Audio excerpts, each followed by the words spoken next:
A very good afternoon to our distinguished speakers and guests, and all the viewers who have joined us today. We welcome you all to our next segment for the evening, the HR panel discussion, which brings together industry leaders from across various HR functions to share their valuable insights on the topic HR transition, the journey from cost center to profit driver. HR was often considered to be an overhead, with HR professionals requiring to justify their budget needs to C-suite executives. However, with time, the HR function has experienced an exponential transformation with the realization that a well-developed employee is a profitable employee. These developments were accentuated by digitization, in addition to the emergence of new gen HR frameworks and processes to suit contemporary business requirements with the urge to be ahead of the curve. Organizations now value the importance of human capital management and its significance in driving business profitability. Nevertheless, there remain a lot of unaddressed possibilities, exploring which could open up the HR Pandora box. It is a privilege to introduce our esteemed panelists for this session. Our first panelist for the day is Ms. Malliga Rajkumar, Director HR at Flipkart. Ms. Rajkumar is a senior HR professional with a rich experience of delivering high business impact and leading teams across countries in Asia in HR business partnership and talent acquisition roles. Prior to Flipkart, she has worked with Intel Corporation in leadership capacity, driving talent programs and acquisition experience. Ms. Rajkumar is also an alumna of SIBM Pune from the batch of 2006. We're delighted to welcome you back to your alma mater, ma'am. Our second panelist is Mr. Gautam Gorawara, Global People Partner at S&P Global Market Intelligence. Mr. Gorawara has extensive corporate exposure across organizations such as Encore Capital Group, Mercer, and American Express, where he has been instrumental in delivering agile HR solutions for onboarding programs, career progression models, as well as performance management. He has worked closely with senior leadership and COEs to devise talent solutions in line with people needs and industry best practices. Thank you for joining us today, sir. Our third panelist is Mr. Vikram Sharma, Head Commercial HR Passenger Vehicles at Tata Motors. Mr. Sharma has over 24 years of cross-industry experience both at strategic and operational level in human resource management across automobile, manufacturing, telecom, and specialty chemical sector.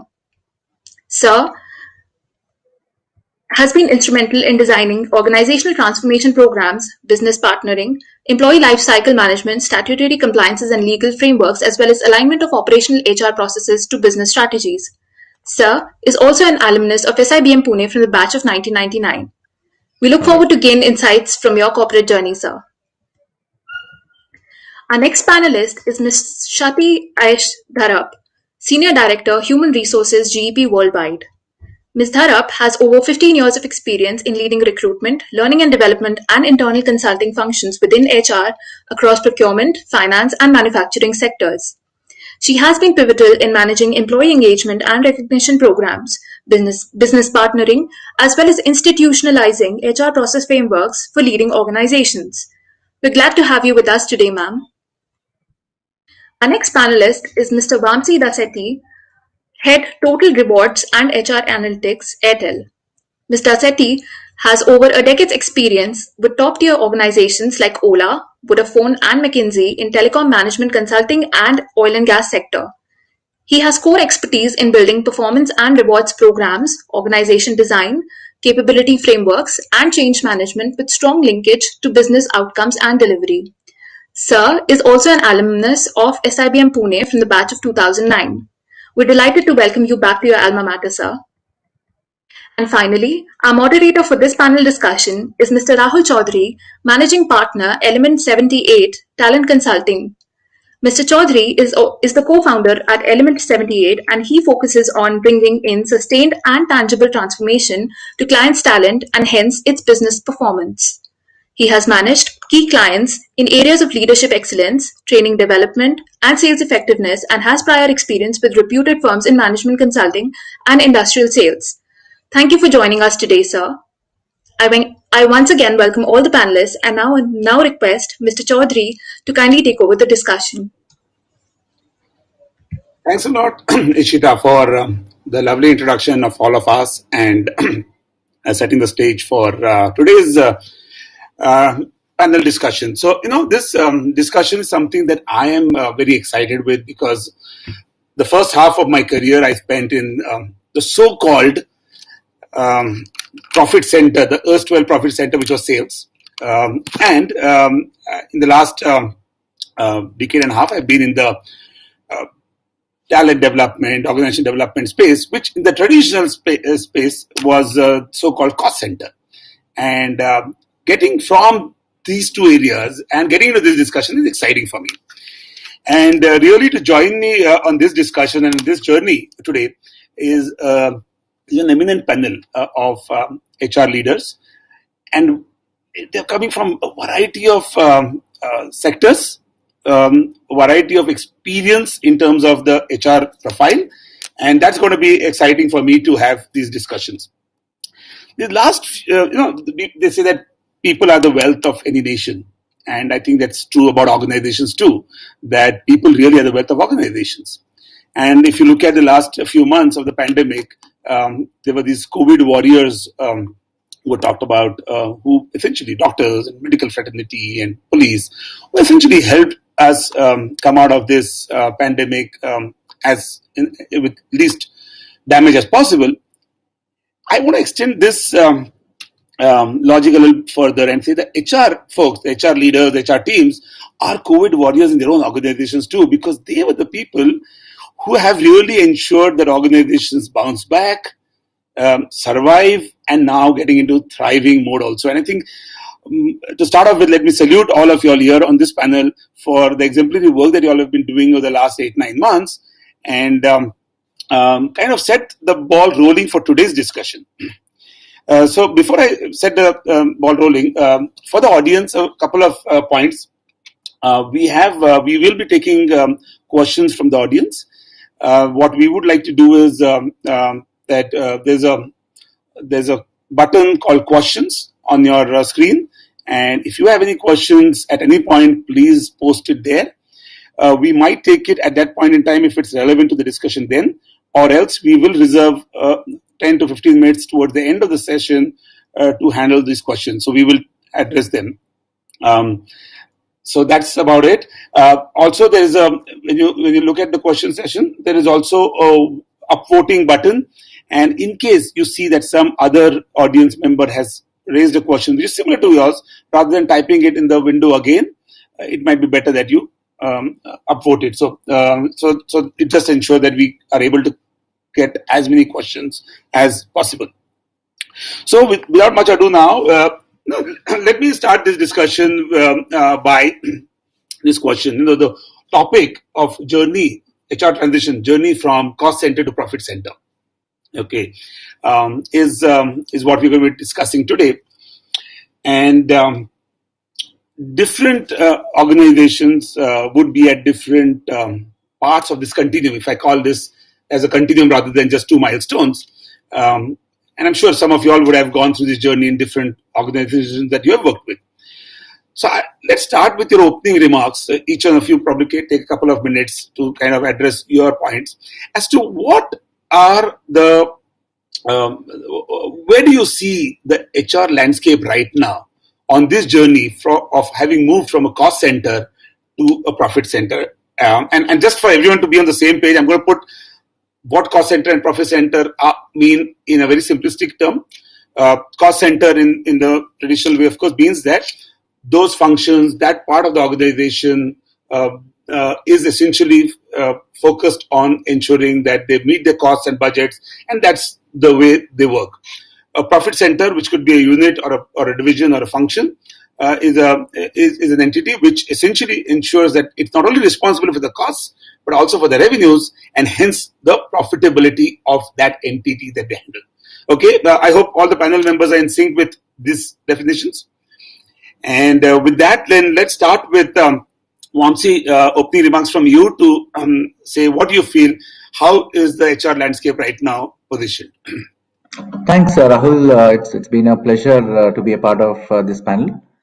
While I think through this topic, a couple of points which come to my mind is organizations are becoming increasingly complex. There are multiple organizations within an organization. There is no one single recipe or an archetype which is defining an organization during these modern times.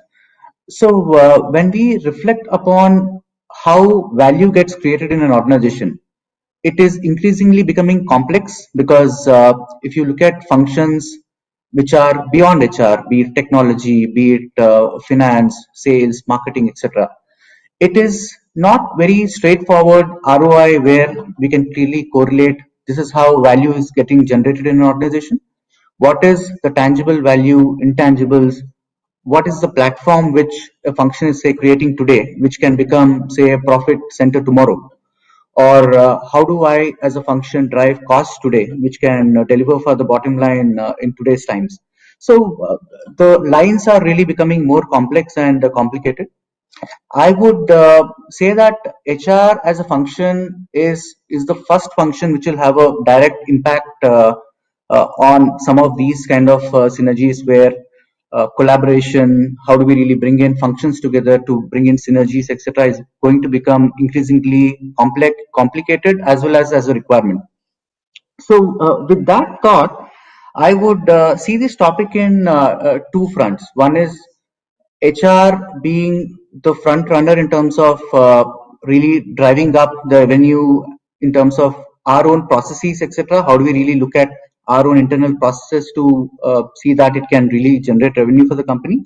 Second is how do we enable as a function to unlock value for tomorrow? And that's somewhere going to be phenomenal value which HR can create. So with that, I would pause here with my thoughts and would welcome the other panelists' thoughts as well.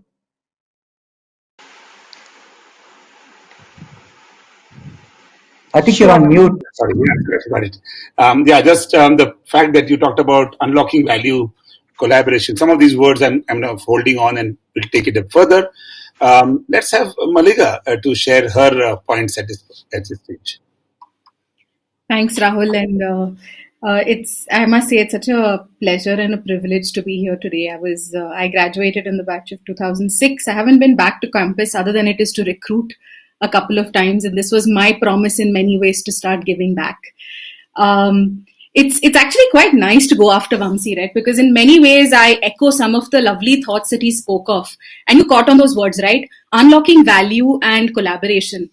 I'll just take a step back, right? While definitely the scenarios are very complex, I think to me it is a fundamental shift in mindset that either exists or doesn't exist or is on that path of being developed in different organizations.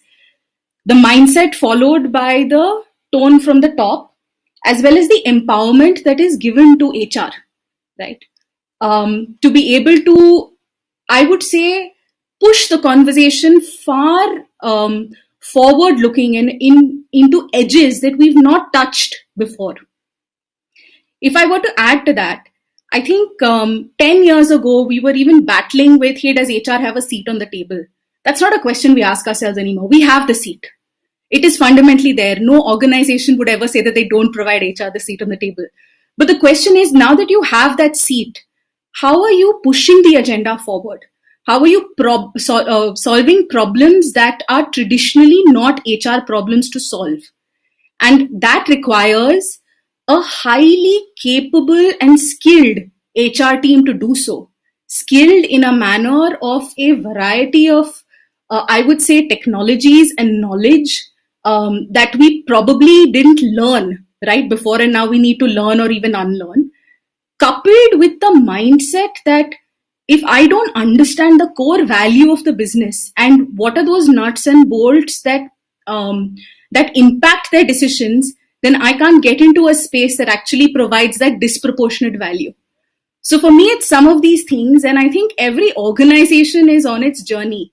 Now, the very fact that as an HR fraternity, we are dedicating time to think about it, to talk about it, that even within B schools, some of the topics like predictive analytics are being taught today, which I don't know about you, Vamsi, but I never did that in my batch, right? Is forward looking and is forward thinking.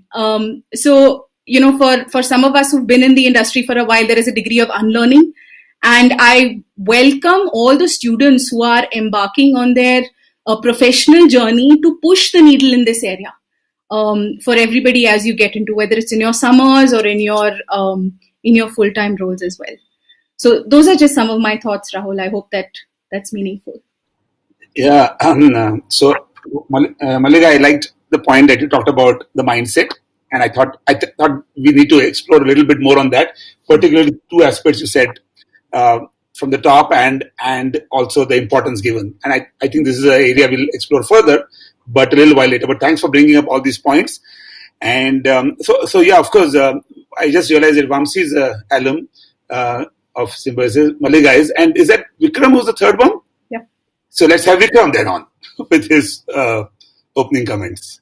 Okay, thank you, and good evening to all the audience and my co-panelists. It's a pleasure and privilege both to be present in this and sharing my thoughts.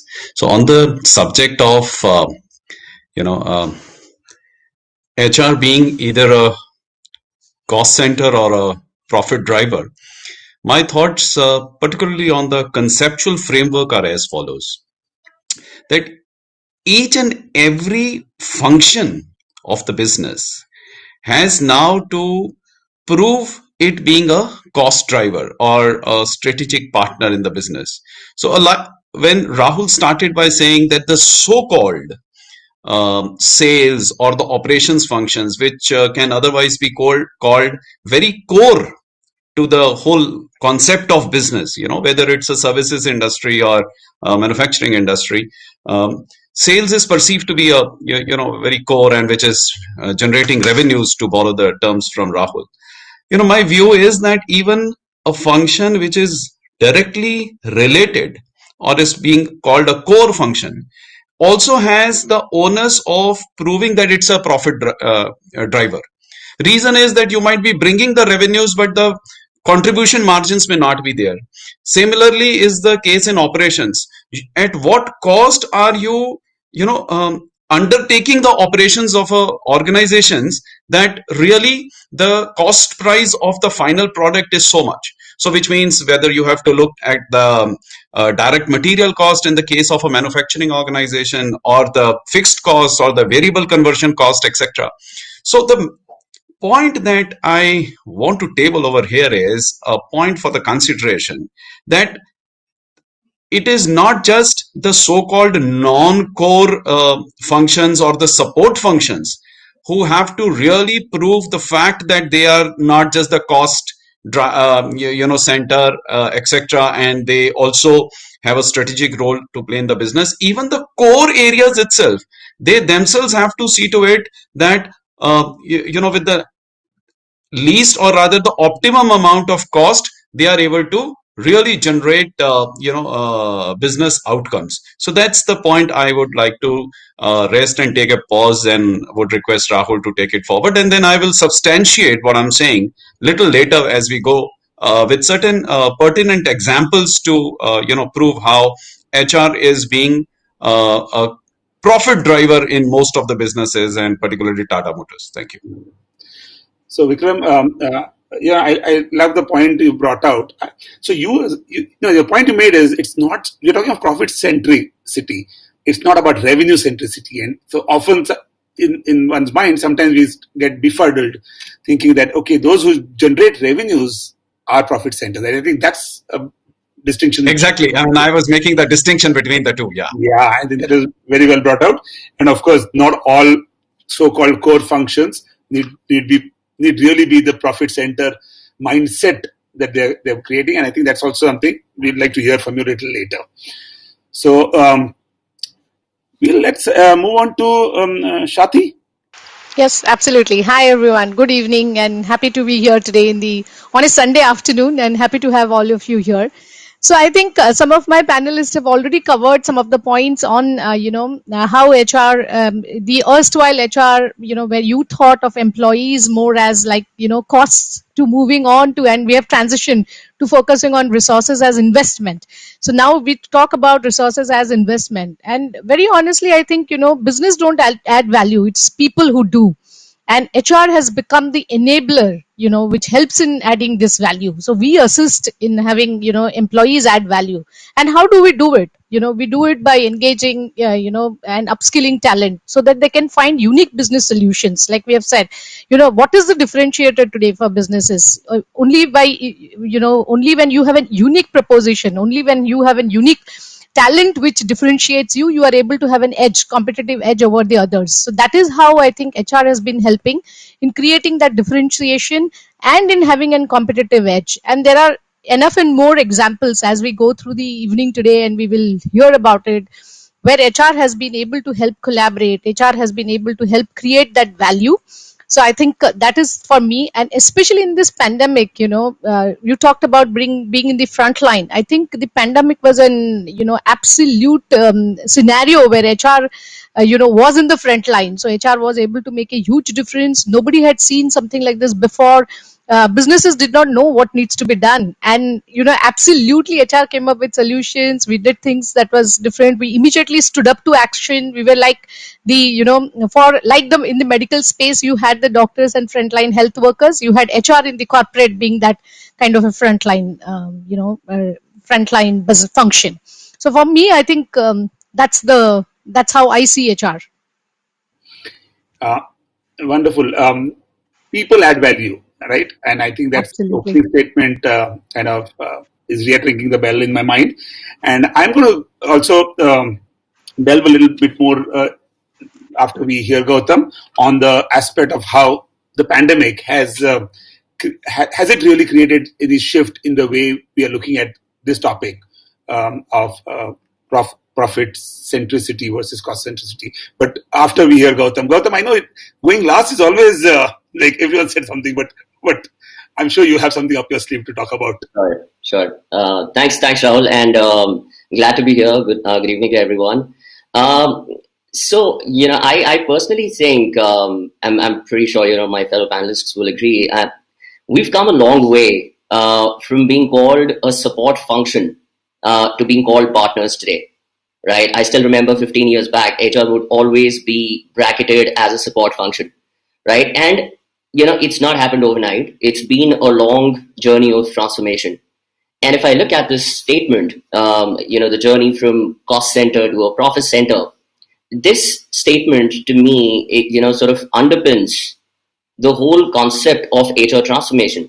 What is HR transformation? How is it that each of the functions in HR can become true drivers of business success, right? And while we do all of this, we got to have people at the heart and center of everything we do.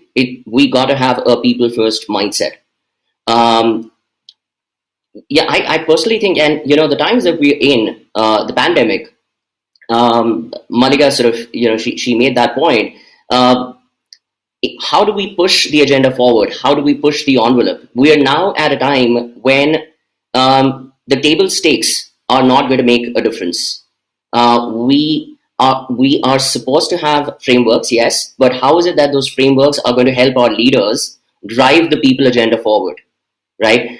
Gone are the days when we would come up with fancy projects and we would say, okay, here is a new hire induction project, or here is an employee engagement survey, and we would feel good about it, right? Today, our goals, our outcomes have to be linked with business outcomes. Only then will we be able to create value. And there is research backing this up, Rahul. It actually says when you compare, let's say, Fortune 100 companies with a set of S&P 500 companies, there's a correlation that's been drawn between what kind of HR capabilities you have and how are you performing economically, right? So companies that had great HR capabilities, there was a research done around it, they outperformed those with less capabilities on revenues, on profit margins, on overall profits. And there were themes that emerged from that. Of course, we'll talk about that, as we move through the evening. But yes, there are tangible examples of how is it that a people first approach, and focusing on HR capabilities that drive business value actually results in a positive correlation with profits, with revenues, with profit margins, with your economic growth as an organization. So that's my take on it. I am completely with you, Gautam, on that. The linkage between people, processes, and revenues and outcomes, of course. And I think that's the important point you made is about how we've transitioned really from those days of being a support function. Then it was called an enabling function, which is slightly better than just a support function. And now talking about being strategic partners. Uh, let's look at a couple of points which came up were about the mindset or about the way we have transitioned. uh, if I look at in my career, HR was often seen as support and even HR people used to talk about in the earlier days that in their reviews about cost of hiring, costs of training and development of people. It was all about costs, right? That was the mindset. And those were the metrics which were there. So I don't know what came first. Was it that because the metrics drove their mindset, or the HR team felt that this was the fundamental thing which we had to do before we go into anything else? But what are some of the matrices that we see now which showcase to ourselves and to the businesses, to our colleagues from other functions, that we are more focused from a business outcome point of view rather than just from a cost point of view? So what is that? And there's a part B to this question I have in my mind is, have any of these matrices changed during the pandemic period? Has anything changed from the way we are managing our functions? So I'll leave it to anybody who wants to start talking about these points. Yeah, maybe I can start. So far as the matrix are concerned, I think the matrix that I personally think we as an HR function should focus on: one, what is it that is driving the productivity levels of our people, right? Ultimately, if let's say we come up with a certain policy, if we come up with better compensation, at the end of the day, there are two driving factors behind it. One is retention, second is productivity, right? Those two are really, really important to me. Then the third one, is engagement. We can measure that through engagement surveys. We have the Gallups of the world, and I'm sure, every organization, has their own internal engagement service as well. While that, of course, does tell you whether people are happy or not. But I think ultimately that has to translate into whether you are bringing your best to work every day or not, right? So productivity, definitely on top. The second one is retention. I think the third one is to what extent am I really meeting the expectations of my customers and shareholders? For example, if I have people who are in client-facing roles and I am coming up with a slew of measures to engage them, to retain them, is my NPS going up? Right? That's the other thing I would look at. So I just want to pause now for others to weigh in, but those are my inputs. Yeah, who was ready with their points? I think let's understand what are some of the metrics that you all are looking at. So maybe I can go next Yeah. after Gautam. And like Gautam said, actually in this pandemic, we did and we do, we have done an internal survey, and two things that we measured, Gautam, was very much that, the productivity and the engagement levels. And we have seen that one is, of course, there was a lot of flexibility that was given. We aided employees by providing them certain allowances and certain, certain initiatives that we took over so that they were able to work from home remotely, and all those needs were taken care of. But we saw our productivity scores go very high, our engagement scores very high. And I'm happy to say, maybe as an organization, for the past 5 years, we were, participating in the Great Places to Work survey. And it is so surprising, in this year, in the pandemic COVID year, globally, we were certified as the Great Places to Work.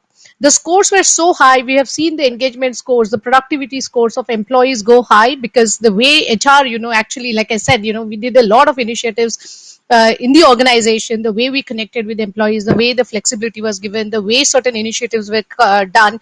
There was a COVID task force that was created. The HR team came together to create a COVID task force. We engaged with employees, with their family members. We provided them an extended support in terms of, connecting with employees when we thought they were emotionally not up to their best emotional quotient. We got in touch with them, got in terms of with their family members, helped them on the medical side. And we saw employees were so appreciative about it, because they hadn't realized that, the kind of support that HR could have extended. So I think, from my side, I have definitely seen this translate into results for us. Retention has been very high.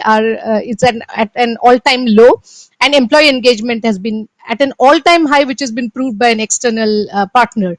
So for us, we have definitely seen those. Great to hear this. Yeah, if I could just add to that, Rahul, the other thing that I was thinking about, there are these mergers and acquisitions that happen, right? And HR has a pivotal role to play, right? Now, as and when these mergers acquisitions happen, in most cases, what we see is, okay, the share price has gone up, right? Market cap goes up, right? There's a positive sentiment in the market, right? In order for the organization to sustain it, you got to ensure that you have the right people in the right roles, right? So I think in the long run, it's not a short-term measure. I think it's probably a long-term goal that the company should look at, whether your share price is also really changing or not post the integration of a merger or an acquisition, because that is what is truly going to tell you whether the people that you had, have they adapted to that change or not. Are they really putting in their best or not? Is there sustainable effort to make sure that the stock price you saw as a result of the merger acquisition, you're able to see it, in a sustained way for a long period of time? I think that's another metric we could probably look at. Right. Interesting. Yes. Vikram? Oh, sorry, Vamsi, go ahead. Couple of thoughts from me, Rahul, on this.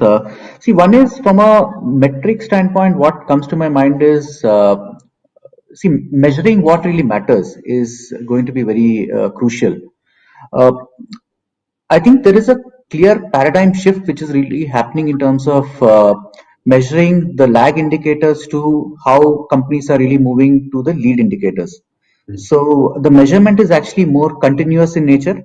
There is a clear shift in terms of how measurement of, say, engagement, how do we really assess the mood of an employee, etc., from being, say, a quarterly, half yearly activity to more of a continuous journey. That's one shift which is really happening. Second shift which is really happening is there is a fundamental change in how employment models are evolving. So so HR as a function is no longer just seen as a function managing employees by the definition of an employee, right? So it's beyond employees. It's more of associates working with the company. It is the gig economy, which is completely associated with. That is primarily, again, because how the value is created in the company is fundamentally changing. It's not just the core set of employees who are influencing the value. It is also the strategic partnerships, how the collaboration again happens between some of these models on where the execution really lies, where the strategy lies, and how the planning really happens, and how everything kind of gets interconnected. And the measurability of some of these metrics should also evolve in line with how the business strategy to a planning to an execution really lies.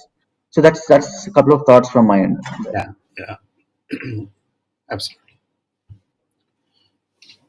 Vikram, you want to? Yes. So on the continuing on the discussion of the matrices which help, one of the, or rather two indices that I can cite from my current organization, Tata Motors, is on the certification of the learning programs, right? Why I take this as one of the very critical matrices is because majority of our learning interventions for various cohorts of employees are very thoughtful in the sense that we have a very institutionalized method of individual development plan and a learning advisory council, and then we carve out the H2 or H1 training calendar. Yeah. Now, prior to an employee undertaking a particular program, to post that, and thereafter every program ends up with a certification. Now, there are clear-cut, post-training implementation action learning programs which an employee has to take. So it is not merely running a training program per se, but having the skin of the employee in the game by seeing to it that a particular program is linked to a business fulfillment of a business objective. And I can cite numerous examples both from the commercial side as well as from the operation side, wherein most of our learning interventions are such that every participant of the training program has to have a delta change in what was the condition prior to his going for a training program and what is after that. So that clearly brings out a parameter to evaluate how a particular HR intervention has helped in the driving a business agenda. That's one, because productivity, retention, employee engagement has already been spoken of. Another second, matrix I would like to table over here is how in Tata Motors we are using small snap polls, surveys to gauge what has been the interaction between the employee and the reporting manager in terms of goal setting as well as the feedback at the end of the appraisal. So although we have been driving this very religiously, over a period of time to perpetuate a culture of performance-driven organization, it doesn't happen.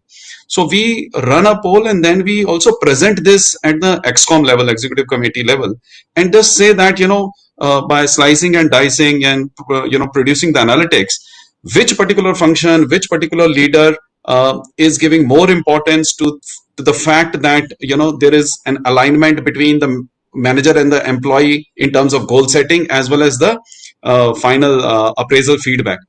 This over a period of time, we all will agree, HR managers and even the students over here, is a very, very critical factor in, the employees' engagement in any organization. And there is no brainer to the fact that, more the employees engaged, more the employee feels that he has, a part to play in the overall scheme of things, and he sees himself as, a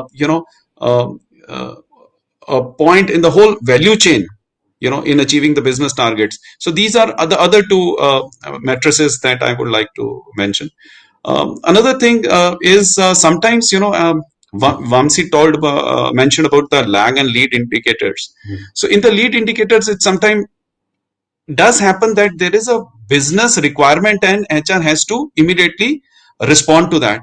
And one live example I will give from operations background is that, in certain key areas in our industry, say engine manufacturing or paint shop, we had a process that every 7 months the workers would rotate, right? And what was happening as a result was that there were reported cases of quality, malfunctioning and defects, etc. Because by the time a trainee or a temporary worker, is skilled to do the job, at the same time he or she is, going out of the system. And that was the time when we saw this is the issue, and how we addressed this. At the same time, coincidentally, I'm talking of 2014-15, when the government of India had launched the NEEM scheme, the National Employability Enhancement Mission. And we could, any factory or establishment could engage a worker continuously for 2 years. So we kind of had a discussion with the statutory authorities and changed our certified standing orders, and we could then employ. And business was also happy. So now, after 2 years, the so-called workers in critical areas, they could change, they could keep on working for a longer period of time, and then as per system of planning, before they could go out, another batch could come and take over and learn the system. So that continuity of skill enhancement that we in HR could provide as a result of this was really very appreciated by business. And this is just an example to cite, focus shifting from lag measures to lead measures, what Vamsi brought about. Thank you. Yeah, absolutely. And appreciate your sharing, Vikram, some of the initiatives that you have been taking. And I really found this the snap poll part of it, which you are talking about, because agreeably, of course, the fact that a large part of engagement really happens when managers are involved closely with their team members, and you're able to capture that on a regular basis. And that's something which is creditable. Malliga, what about you? What are your thoughts on metrics? Anything else that you feel or you want to add to what they've said? I would agree with everything that's been shared so far, Rahul.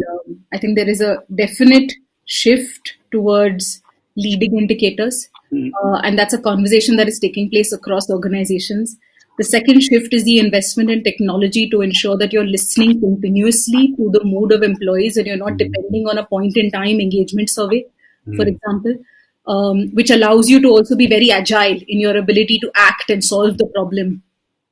I want to touch a little bit upon, as Vikram sir was talking about it, it reminded me, right? He talked about taking the metrics and presenting it to the executive committee.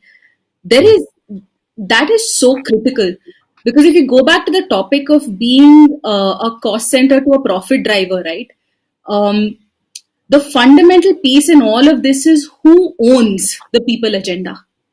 To me, business and leaders own it in collaboration with HR. So the goals that we set, and they may be, and those goals will vary over time, right? There'll be attrition, there'll be NPS, there'll be early warning signals, there'll be diversity. All of those goals that we take must be on the goals of the leaders as well. Those must be aligned goals. So a practice that I have to say, very humbled by and fascinated by is at Flipkart, when our CEO came and said that I want to have a monthly review with all my direct reports on people metrics. And I don't want HR presenting. I want the business presenting, right? And what that has led to, we've done it a few months now, and it wasn't necessarily COVID related. We had it on our agenda as we started off the strategy, but what it has led to is such a beautiful shift in the conversation. I always believed that there was investment, but now there's so much of their intelligence that goes behind it. So, for example, when I partner with my analytics leader, he comes and says, okay, these are output metrics. Show me the 5 input metrics. Let's go and solve for those. And now let me come and coach your people analytics team to build their capability to be able to do some of these things, right? So the investment in the HR function itself has gone up. And there's something beautiful about that. So I thought I'd share that and, just hear any thoughts about how you experience it as well. No, Malliga, that's a very important thing, because I think the utopian or cardinal principle of any HR manager is that every line manager becomes an HR manager. And that's what I think in Flipkart you gave an example of how, when the business leaders are presenting people matrices, etc., whatever it might be, maybe specific to your company and all, I think, the whole agenda of being in the HR function is quite fulfilled in that way. Yeah, that's right. Yeah, absolutely. I'm thrilled to hear this because I always used to feel, why is anything to do with people is relegated to HR when the team is 95% of the time with the function and the managers and leaders, and so this ownership part is exciting here. Malliga, maybe I'd like to take this further ahead. How did this mindset, because you started in the earlier part of the discussion today saying that it's about the mindset, it's about how the top thinks, how the colleagues think of HR as a function. But you've seen a very positive change at Flipkart. So what really triggered this change in the mindset? Because it's a mindset for leaders. So is it because the CEO said, because if the CEO says it's done as a compliance, but when your leaders are actually engaging with this whole change and are excited to be part of it, it's because they believe in it. So how did you manage to do this change? It's a great question, Rahul. And, in all honesty, it was in order to drive some of this change, that I did make the move from Intel to Flipkart. From what I understand, right, Flipkart has always been highly people oriented, and always had a very joint ownership in principle on the people agenda. As we grow, as we look forward to achieving our explicitly stated goals, both in terms of transforming e-commerce through technology, as well as as is out there in the news as well about our plans to go IPO as well, right?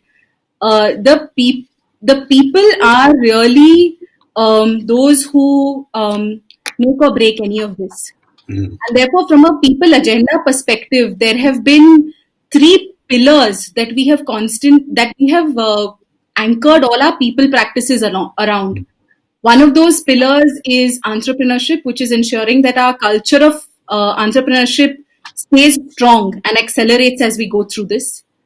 The second is on inclusivity and making sure that all of our people programs touch all our employees across, whether it's in our supply chain facilities, whether it's in our technology functions, our business functions, a variety of talent segments out there, right? Whether junior or senior, and are inclusive in nature and non-hierarchical or status-driven in any way. The third piece is the one that I think is really driving this shift, which is our sustainable people practices. We have big, audacious ideas around what we should do in the space of whether it's leadership development or onboarding or acquisition or name it, right? Succession planning, any of those areas. But if we don't empower and anchor this in a manner that is sustainable, be it through the investment of the right people in the right roles, be it through the investment of technology, be it through the investment of HR, then our dreams will remain dreams. And Flipkart is not a company where you dream and don't deliver. It's dream and deliver far more. So I would say that's the way that we're looking at it. I don't know if it's necessarily a shift. I think it is more about a stated agenda that we are collectively marching in the direction of. Yeah. Thanks for sharing that.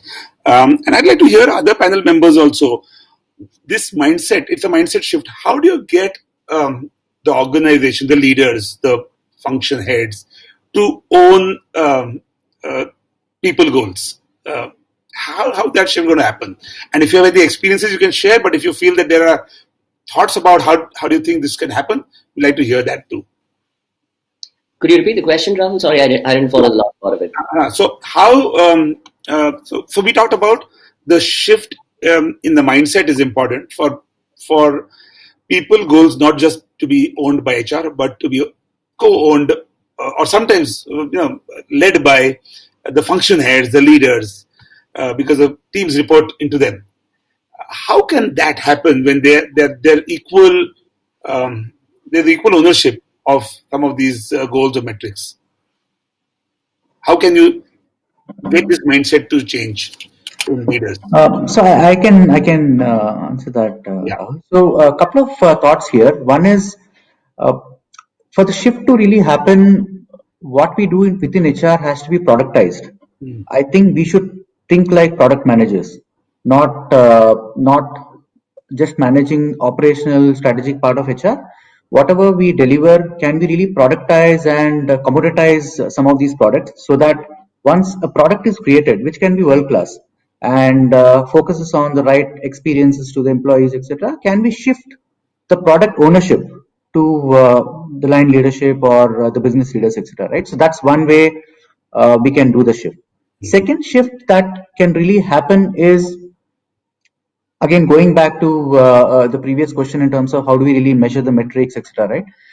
What is it in stake for a business leader to deliver on some of these aspects? For example, when we look at incentive plans, when we look at both short-term incentives or long-term incentive plans, typical metrics which again gets measured is what is the total shareholder value return, what is the operating free cash flow, how is the EBIT really getting measured, etc., right? So how can we look at some of the people metrics into some of these frameworks which can get ebbed into the overall performance measurement frameworks itself. So that's another way to really reinforce some of these messages. And Vamsi, just to take this a little further, do you think these people metrics, taking it into business metrics, should it be left to the businesses to drive it, or should HR proactively push it as an agenda? It's again a mix of both, right? So HR has to enable people, managers, and business leaders to do it, because I don't think they bring in the functional depth which an HR leader or HR manager really brings in. So, what is the role of HR in some of these aspects when we shift the ownership to business, right? One is, how do we ensure, say, for example, things like talent density. So, the ownership of talent density is, how do we really bring in the right best in class talent into the organization, which again, is HR accountable for getting in the best in class talent, or can the business itself attract talent? And that's where some measures, like for example, entrepreneurship in residence, how do we really promote entrepreneurs within the company, etc., would come in. So going back to the question that you had asked, how do we really shift the focus? I think it would be a mix of both. There is no one fitment approach there. It has to deal with what is the stage at which the business is in, which function are we talking about, and also probably the quality of talent in that particular function. So Rahul, in order to substantiate for the better understanding of our audience, also majority of whom are students as well, I would like to further qualify the point Vamsi very nicely articulated, that if we as HR professionals can really productize, to borrow his word, the HR offering, right? I think we have done the game. And to give an example is one. Say, for example, where the HR so-called specialization or depth, as he mentioned, brings in, is the sales incentive plan. And that's different from the second point that he mentioned, the other incentive. Say the sales incentive plan, there are certain parameters and the whole policy framework around that. When once very recently in Tata Motors for our commercial function, we formulated the policy, the final buy-in, or by the senior management. So we let the national sales head make the pitch to the vice president and to the president and the CHRO. So it was not myself or my boss who was giving the presentation, but the presentation was led by him. So what happens is there's a joint ownership, that if this is a intervention being made, so what we have done as a process is we have commoditized the sales incentive plan, owned by the business, and it is run by the business. That's one example. Second example is, if you can really put a very bold framework, say we have an organization and talent review, the succession planning process. So which all are the critical positions, which are the people in the pipeline, etc. All of this framework has been put in place and given to the business leaders. So when we have a 6-monthly talent review conference, right, when we discuss which person should be identified for which critical role, right, and then make the development plan, the whole process is run by the business leaders. So all the top leaders come, whether they are in the operations or core functions and their other counterparts in qualities, purchase, supply chain, or in the commercial function. So it is not run by the business. So as an HR, we do the homework, we kind of are there as a facilitator, but we have productized the whole intervention to the stage where it is now led by business. So that also helps in very easy transition of the mindset as this whole discussion was going. So I thought maybe for the general audience I would also substantiate with 2 examples. Thank you. Fantastic. I think examples help to make it clear. Gautam, you have just building on what Vikram was saying, he used some great words: joint ownership, right? You were talking about a mindset shift. Rahul, and the way I see it, um, I think it starts with being absolutely clear about what the true purpose of your organization is, right? If you have a shared purpose, if you have a shared vision, the mindset shift, becomes totally seamless, right? At S&P Global, for example, and I'll tell you a couple of tactical things we did, but how they really sort of not only changed the mindset, but the overall approach towards it. So at S&P Global, we introduced a culture of people first, right? If you look at a lot of our communication on LinkedIn or wherever, you will always see people first, right? Or in many of the communications. When you have that sort of a mindset, when you have that sort of an approach, then you are automatically moving away from that mindset that this is supposed to be driven by HR and this is supposed to be driven by the business, because everybody is coming to the party together. Yeah, fantastic. Yeah, right? Everybody is signing up for that shared vision, for that shared purpose, people first, right? A couple of examples. I'm sure you would agree, back in early days, the hiring team used to be known by different names: talent acquisition, recruitment, right? We rechristened it in S&P Global. It's actually called the people movement team now. So what we've done, you might say it sounds pretty fancy, but what we've done, we've defined its true purpose. The true purpose here is not just to recruit people. It's not just to look at aging. The true purpose is mobilization of talent in several dimensions, whether getting it from outside or, moving it internally, right? We are introducing a new sort of platform which filters out your top talent when you get people, into the organization, right? It doesn't end there. There is going to be a sort of a pre and post. So before they join and after they join, 6 months later or 9 months later, you're going to measure their productivity. And then you're actually going to look at the efficacy of that product, right? So I think, it all starts with having a shared purpose, a shared vision. When there is absolute clarity around that, in Vikram's words, there is joint ownership, there is a shared accountability. Then you don't toss the buck and say, sorry, this is not my job, business is going to do it, right? Then everyone is signing up in our S&P Global philosophy, for example, for that people first mindset. I love that part. Yeah. And I'm just going to take that a little ahead, but after taking one question which is related to what we're discussing, Ankita says that we're discussing a lot about mindset shift and what were some of the challenges that any of you have faced while trying to drive this change. So maybe one quick one, if you'll have anything, we all can probably talk about. Any challenge that you'll have had while driving this mindset shift, on-ground challenge? Yeah, I think one that I can speak from, the organizations I have worked with is primarily, having the business managers wear the people manager hat. For example, for them, like HR somehow has this inherent skill of judging people. We are able to identify people. We are able to.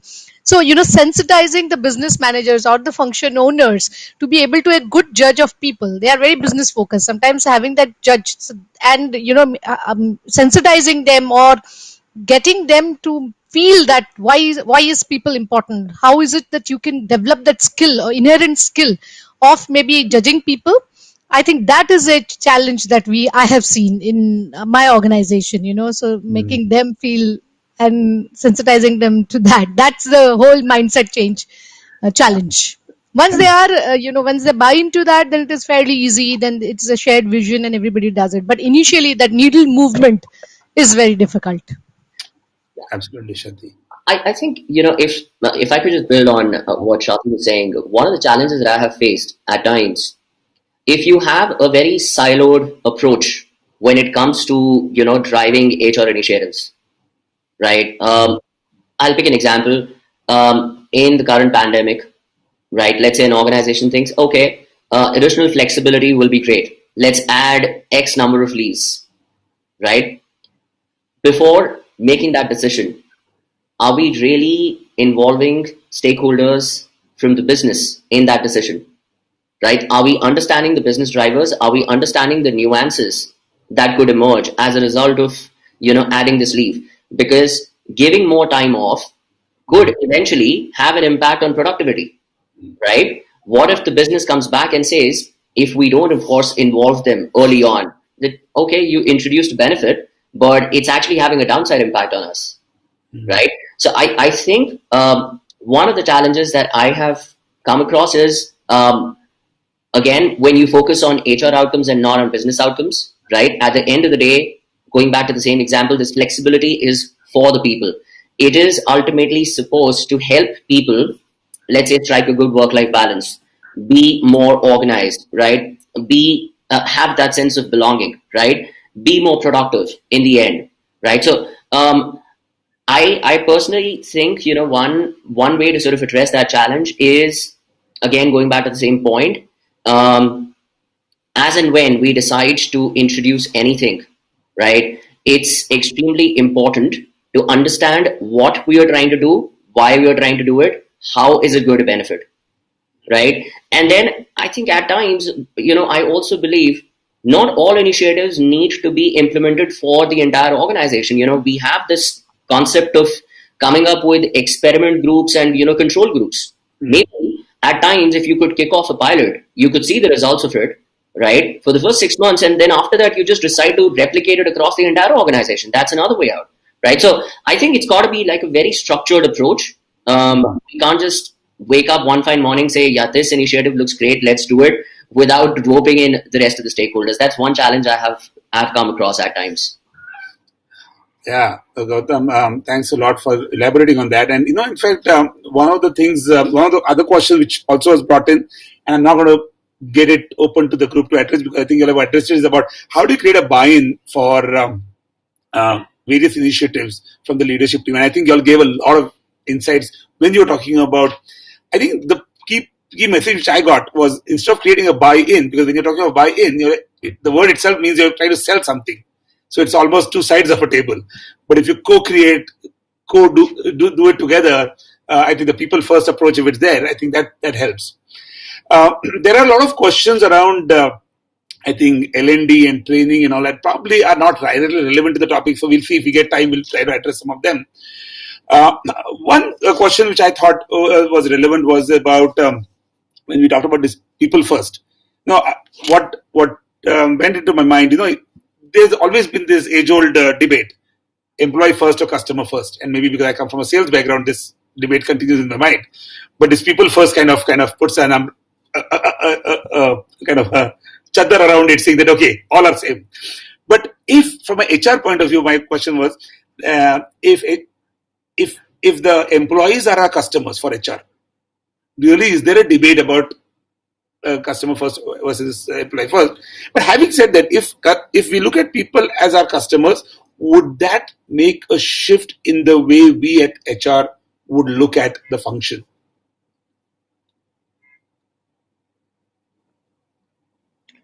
Yeah, a couple of thoughts here, Rahul. Yeah.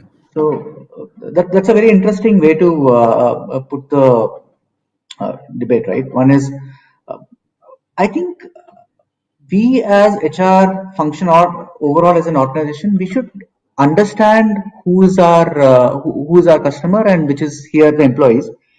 Are we really empathizing with our employees? Are we really trying to understand what are their needs? What do they really want?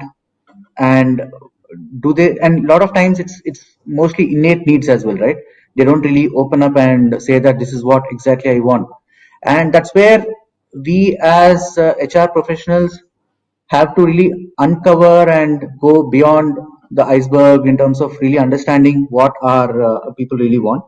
Second, I think a big enabler for us these days is technology, and technology can be a very effective tool in terms of how we can uncover some of these needs. Third, employees do not really like being told what to do and how to do things, and that's a fundamental shift which is again really happening at workplaces. So how do we bring in the element of flexibility? How do we bring in the element of uh, treating employees as a customers, where customers make a choice to buy a service or not, or a product or not, right? So can we provide our own offerings as services and products where our employees have choices to make, and we do not have to offer anything and everything to everyone? Can we segment our customers? Can we offer relevant products and services so that there is a sufficient uptake? And this is again going back to our metrics. Are we measuring the right metrics when we measure the uptakes with the right segments? Third is, how do we really look at the whole concept of consumerization, where along with the flexibility, can we as organizations offer a lot of self-help products? For example, I think there are a lot of questions around L&D and training, etc. Right? So again, there's a fundamental shift on how we can, as an organizations, really enable learning at their own pace, because everybody has their own style of learning, and looking at personality types, and all of this can again be measured very effectively these days, and the products can actually cater to what people really want. You don't have to offer uh, a very generic functional course to all your functional people. So people will have different developmental paths to take and different career aspirations, etc. So how do we really link it and going back and treating the person as a consumer? So these are some thoughts there. Thanks, and I think you brought it well from the productization and thought which you brought in continues further, and I liked it. Anybody else? Any thoughts on this?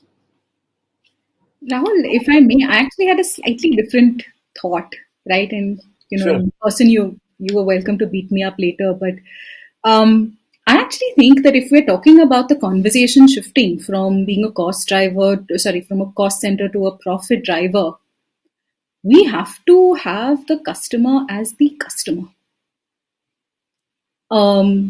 Everything else, right, comes in that direction. So to me, yes, we think for the employees, we think of the employees, we design solutions for the employees.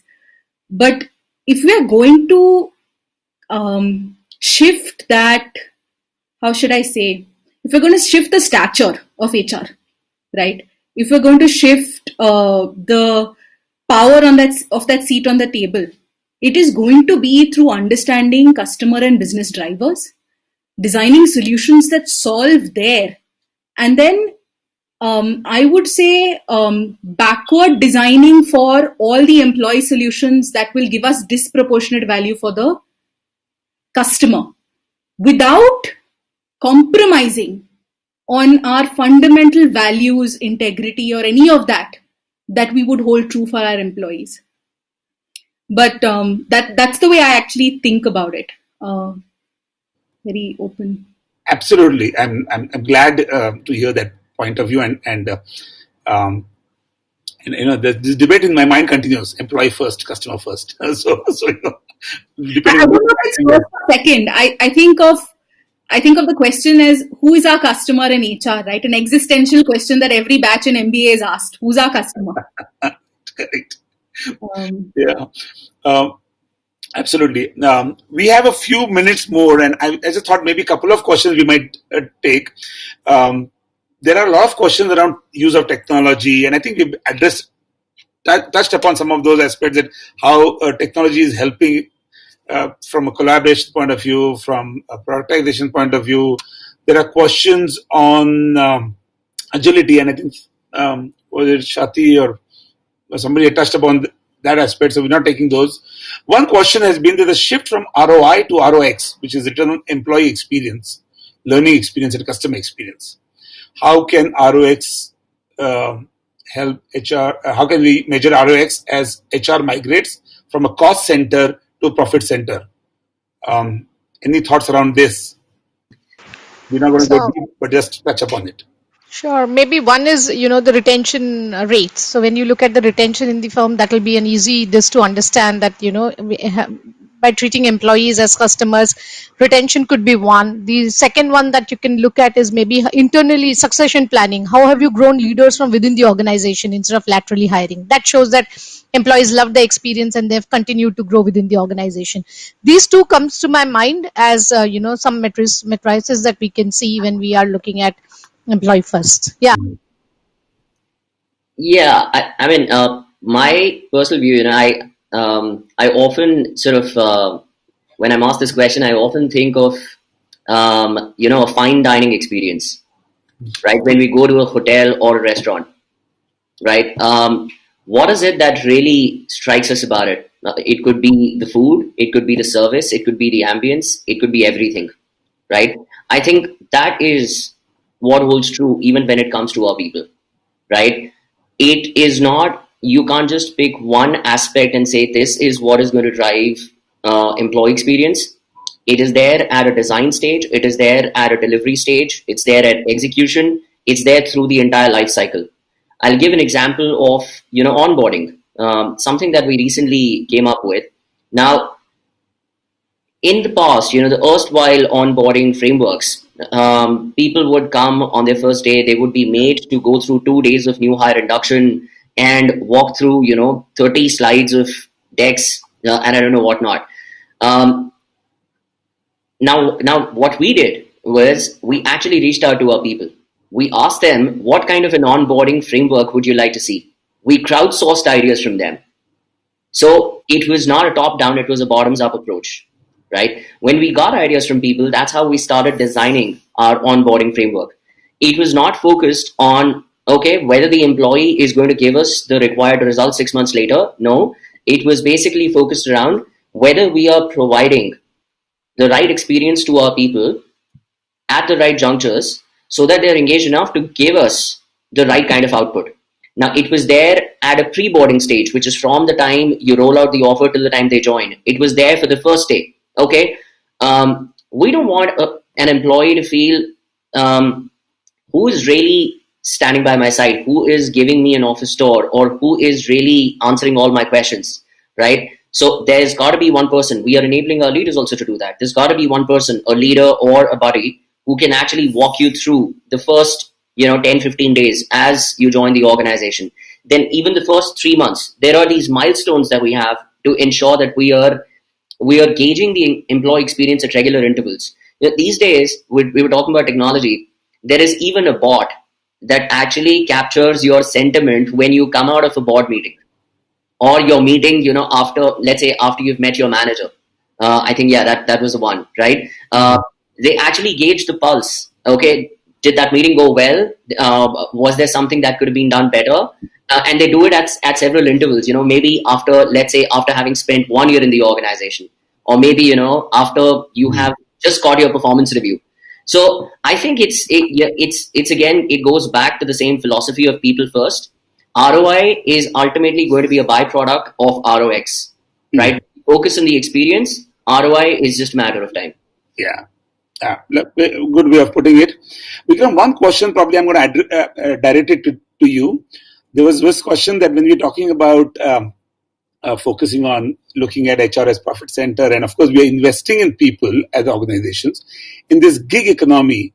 When people don't stay on too long, what should organizations do in terms of investing in people? They should still invest, I would say, because there is this common adage, for my, younger friends who are the audience, I would say that it's not just about the, gig economy that organizations need to be bothered about, but it's true for any employee. Reason is that if you do not invest, maybe so-called answering the question in the constituents of the gig economy, right? And just because they would leave, my question, counter question is, what if you don't invest and they stay back, right? So that's the thing, because the point is you got to invest in them. And gig economy incidentally has been recognized in the new labor codes also, which have recently been drawn by the government of India, is almost notified also. And so they have taken into consideration, which was an element which was not addressed in our archaic and now outdated labor laws, and these are now things of the past. So I think there is no second thought about an organization not investing in the gig economy or the constituents which comprise the gig economy. Reason is, if you do not, and if they do not leave, what will happen as a result? So that's the whole element of, you're focusing on reskilling and skilling and, seeing to it. But on the, discussion prior and what Gautam left the note on, that ROI will be the byproduct of the ROX. It's also said that you take care of the employees and the employees will take care of the customers. Yeah. Very beautifully, been practiced by Richard Branson, Virgin Atlantic, and Simon Sinek also has very fundamentally said, in fact, I had written his quote here, that customers will never love a company until the employees love it first. Right. So, yeah, this is the words of Simon Sinek, and a very popular TED speaker, etc. So, so we are almost toward the end of this talk, and I think very interesting points coming up. I just want to kind of talk about this whole thing about ROI and investing in people and looking at ROI. I think if I look at it, we've talked about cost center, we've looked at profit center, and this whole discussion will take it a point further. Can we have something like an investment center, which is not just about responsible for profits, but also about investing for future profits, and which is exactly what we do at HR. We're investing in the capital, human capital, which is probably the most valuable asset, and we go probably a step beyond. What's important is to ensure that the belief that we have is propagated across the organization, and have the courage to ensure that people, the leaders and other function heads would surely align with this philosophy because they see benefits for themselves. On this note, I'd like to thank each one of you. I know we've kind of have more questions coming up. There's one for Gautam, but I think I'm not going to take it right now. We just at 4:30, and anybody else probably will send those questions to the panel members separately to connect with. Thanks a lot for each one of you for being here and for sharing your invaluable insights. It's been a pleasure for me to be spending this time on a Sunday afternoon with all of you. Thank you, Rahul. thank you. Thank you, everyone. Thank you, sir. Thank you to all our esteemed panelists for that engaging and insightful discussion. Your views and practical aspects on the evolution of HR from being a support function to being a critical partner in driving organizational performance and strategic business outcomes were truly meaningful. Your thoughts on how people and process transformations as well as changes in organization mindset have enabled this paradigm shift were some key takeaways to reflect upon.